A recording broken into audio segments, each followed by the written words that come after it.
Revelation 1362. From the 30th of March 1940. Jesus' death on the cross. To imagine the death of Jesus on the cross with all inwardness is so infinitely blessed for the upward striving soul. It was the moment of greatest bodily weakness and spiritual strength. Jesus saw his end coming, and his spirit was already dwelling with the Father, but the body was still forced to the earth by the greatest pains, and the soul suffered excessive torments because of the darkness of those who were responsible for his death. The suffering of dying on the cross was unspeakable, and only a deeply feeling soul can imagine the humiliations that increased the suffering of his soul. He heard from the depths of hell the most bitter insults, his body was ostracized. The whole world was dark and lightless, and the greatness of the guilt of sin lay as a tremendous burden on his shoulders. He bore this burden and sent up the words, "Father, forgive them."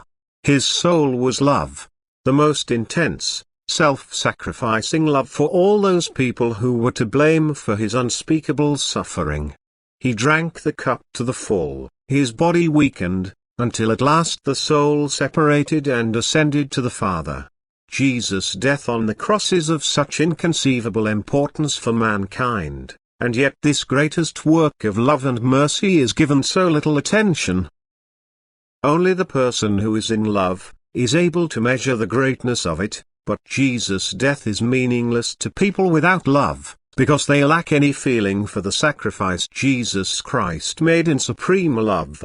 For the divinity of Jesus, the Spirit of God, which exists in him in all fullness, withdrew from him at the hour of death, and the man Jesus accomplished this act for the redemption of mankind from all guilt of sin. Therefore, man suffered, he tasted the hour of death without any relief, the body and the soul suffered unimaginable pain. Because only in this way could the work of redemption be accomplished, so that the suffering of mankind became a less. Only in this way all guilt of sin could be redeemed, so that great love bore the suffering, which this guilt of sin necessarily entailed.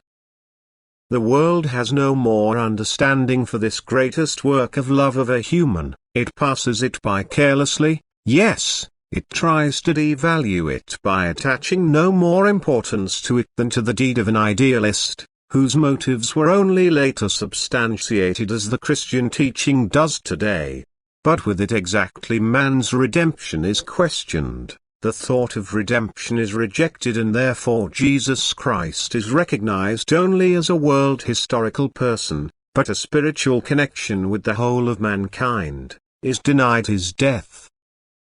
And this completely wrong thinking of the people has made it necessary that the Lord again mercifully takes care of the people, that he imparts the pure truth to them, so that faith in the redemption through Jesus Christ does not get lost among the people, but becomes alive in them again.